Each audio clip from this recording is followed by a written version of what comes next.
akan dimulai malam ke-15 Buhariyati selepas waktu sholat tarawih langsung di Masjid Ar-Raudhah. Selanjutnya yang kedua terkait dengan persiapan kita untuk menghadapi 10 malam terakhir. Kembali lagi kami menghimbau dan mengingatkan kepada diri pribadi, mari senantiasa untuk menjaga niat istiqomahan, terutama terkait dengan Alhamdulillah, wassalatu wassalamu ala rasulillah wa ala alihi wa sahbihi wa mawalah wa ba'd. Para jamaah yang Allah muliakan, mohon maaf saya tukeran jadwal ini. Kebetulan besok saya diundang oleh PJ Bupati dan Basnas. Jadi saya khawatir buka puasa bersama di sana nanti nggak keburu. Jadi tukeran nama Ustadz Yusuf Karim. Para jamaah yang Allah muliakan, tema malam ini sesuai dengan sebagai gantinya adalah Islam dan kepedulian lingkungan. Para jamaah yang Allah muliakan, Islam itu adalah agama yang dibawa oleh para rasul. Ada beberapa pendapat bahwa rasul yang paling pertama adalah Nabi Nuh. Karena Nabi Adam itu belum punya kaum dan masih sedikit, jadi dia seorang nabi. Kalau rasul pasti nabi, nabi belum tentu rasul. Kalau rasul wajib menyampaikan wahyu yang Allah berikan kepadanya. Kalau nabi enggak wajib, tapi boleh melakukannya gitu. Oleh karena itu kita ingat bahwa Islam dibawa oleh para rasul dan Rasulullah Shallallahu Alaihi Wasallam. Nabi Adam diciptakan itu pertama kali disodorkan kepada malaikat. Wa idh qala rabbuka lil malaikati inni ja'ilun fil ardi khalifah qalu ataj'alu fiha may yufsidu fiha wa yasfiku ad-dima wa nahnu nusabbihu bihamdika wa nuqaddisu lak qala inni a'lamu ma la ta'lamun. Jelaskan Muhammad, dikala Tuhan kamu berkata pada para malaikat, wahai malaikat, aku akan menjadikan khalifah di atas bumi. Malaikat kemudian pada bertanya, ya Allah, apakah kau akan menciptakan makhluk yang merusak dan menumpahkan darah di bumi, sedangkan kami selalu mentasbih dan mensucikan kamu. Apa jawab Allah? Aku tahu apa yang kalian tidak tahu. Ini sangat menarik sekali. Pertanyaannya begitu jelas sebetulnya. Apakah kau akan menciptakan makhluk yang akan merusak dan menumpahkan darah di bumi? Jawaban yang pas adalah ya atau tidak.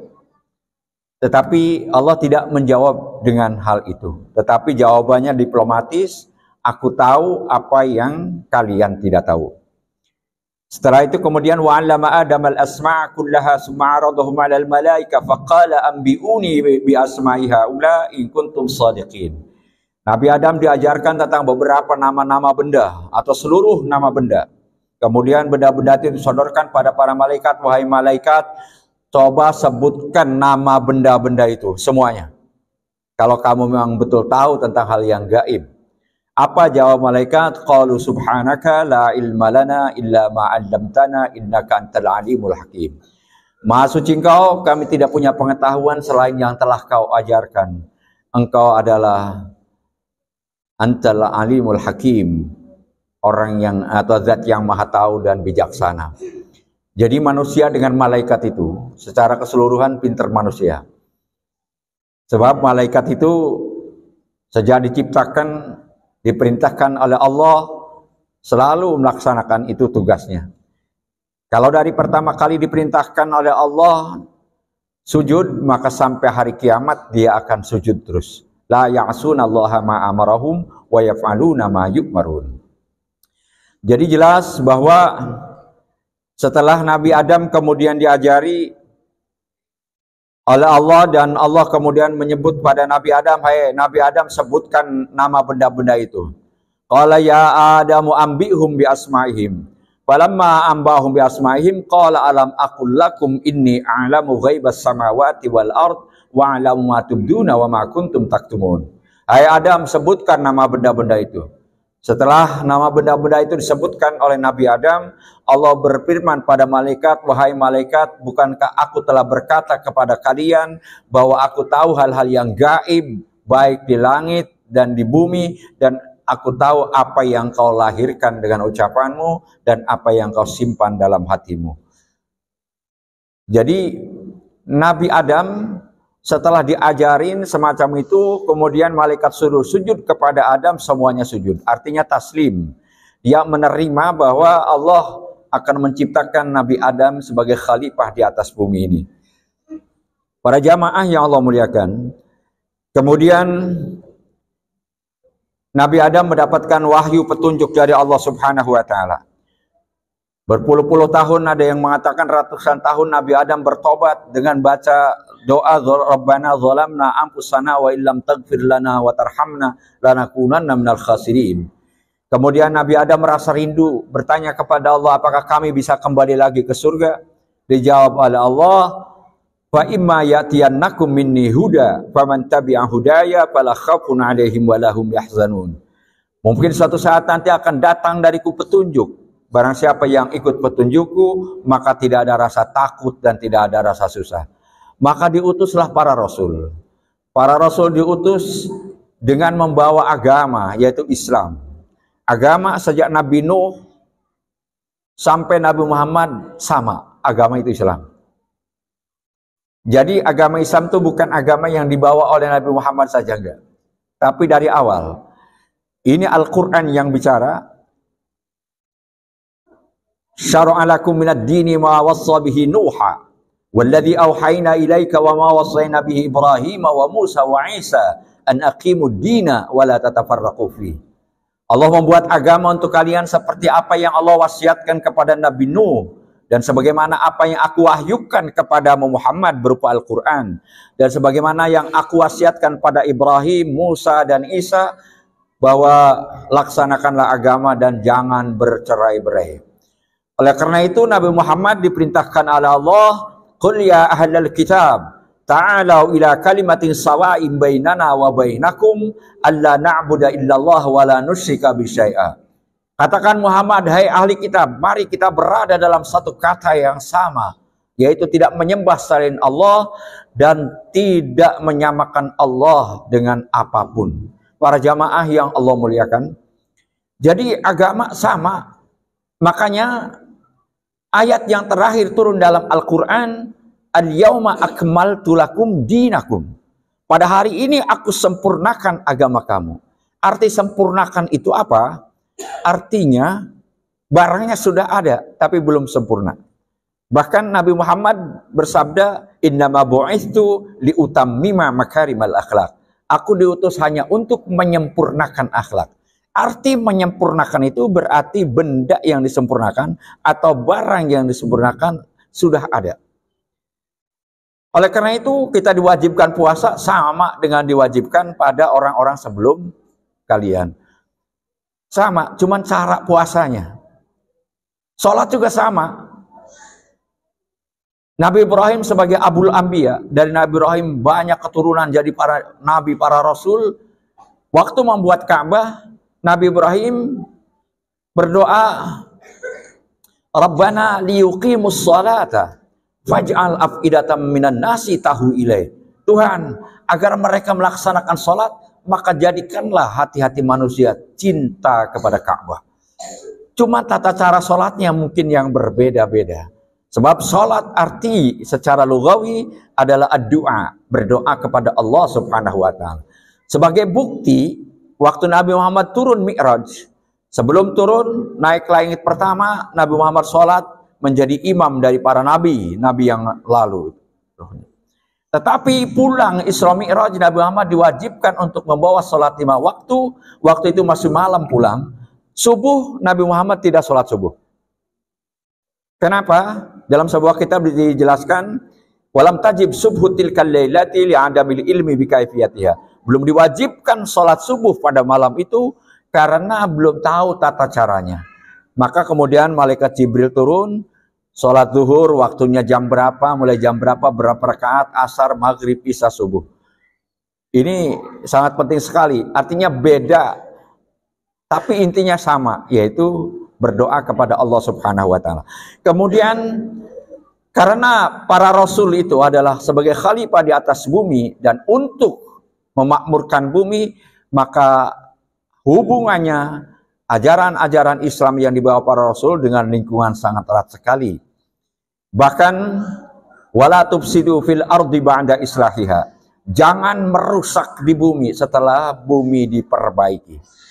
Bahkan lingkungan itu sangat luas sekali, mencakup juga lingkungan kita, lingkungan dengan tetangga. Ada hadis Nabi yang berkata, la yadkhulul jannata malaya manujaruhu bawa'iqahu. Tidak akan masuk surga orang yang tetangganya tidak aman dari kejahatan mulutnya. Artinya apa? Demi menjaga lingkungan. Bahkan ada iman 70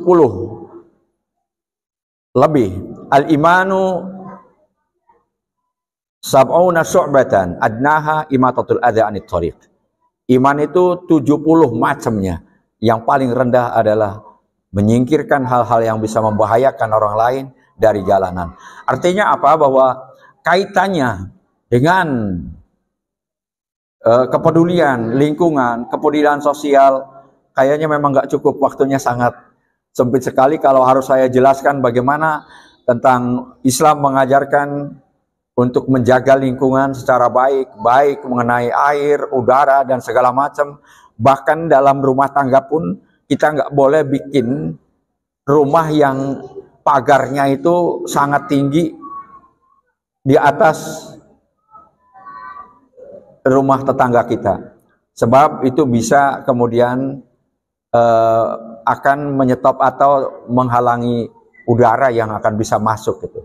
Jadi banyak banget aturan-aturan yang semuanya itu untuk kebahagiaan bersama umat Islam. Dan kemudian banyak juga lingkungan-lingkungan, meskipun sebetulnya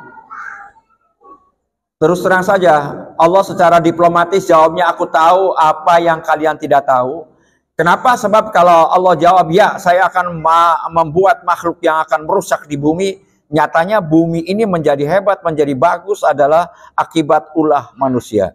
Tetapi di sisi lain, bumi dan lautan juga rusak karena perbuatan manusia juga. Zaharal fasadu fil barri wal bahri bima kasabat aydin nas. Terjadinya kerusakan baik di daratan maupun di lautan akibat perbuatan manusia. Jadi sebetulnya yang namanya merusak bumi itu artinya menghancurkan, kemudian bisa menjadi tidak produktif dan tidak bermanfaat. Tetapi kalau merusak dalam arti untuk memperbaiki, nggak masalah. Pamannya sawah-sawah dicangkul, di apa itu, dibulak-balik untuk demi kesuburan, tidak masalah. Yang dimaksudkan merusak adalah mengakibatkan bencana, kemudian bisa merugikan kehidupan, baik kehidupan manusia di dunia ini maupun satwa dan juga tumbuh-tumbuhan. Sebab kehidupan kita ini selalu berkaitan. Jangan dikira rumput yang kita lewatin selalu kita injak tidak ada artinya dengan kehidupan kita. Kalau Allah menghilangkan rumput dari atas bumi ini, semua manusia mati juga. Sebab hewan-hewan akan mati dan semua manusia juga akan mati. Sebab nggak ada yang bisa dimakan itu. Jadi semuanya itu adalah merupakan ekosistem yang harus dijaga, tidak boleh dirusak. Tapi kalau diperbaiki untuk lebih baik itu boleh saja. Para jamaah yang Allah muliakan, tidak mungkin saya jelaskan tentang ini, apalagi judul yang sebelumnya kemarin yang diberikan seharusnya untuk malam ini, malam saya adalah tentang bahwa masjid adalah basis ekonomi umat. Ini saya bingung banget. Sebab ada hadis, khairu ardillahi masajiduha wa syarruha aswaquha. Sebaik-baiknya bumi Allah adalah masjid-masjidnya, dan paling buruknya bumi Allah adalah pasar-pasarnya. Dan di Yaping itu buka Fakultas Ekonomi Syariah. Kemarin wisuda, kuliahnya 8 semester, 4 tahun, itu pun lulusannya belum begitu paham banget. Dan saya tanya dosen-dosennya, adakah literasi yang menjelaskan bahwa masjid itu sebagai basis ekonomi Islam? Nggak ada satupun di situ. Dan itu 8 semester. Ini kalau cuma 10 menit, bagaimana saya menjelaskannya? Mungkin tentang definisinya aja tentang ekonomi itu sudah habis waktunya. Para jamaah yang Allah muliakan, semoga khutbah yang agak singkat ini ada manfaatnya, dan marilah kita jaga lingkungan kita, baik lingkungan pendidikan kita, lingkungan segala macam apa yang kita butuhkan supaya menjadi serasi dan menjadi baik. Hada wallahu wassalamualaikum warahmatullahi wabarakatuh.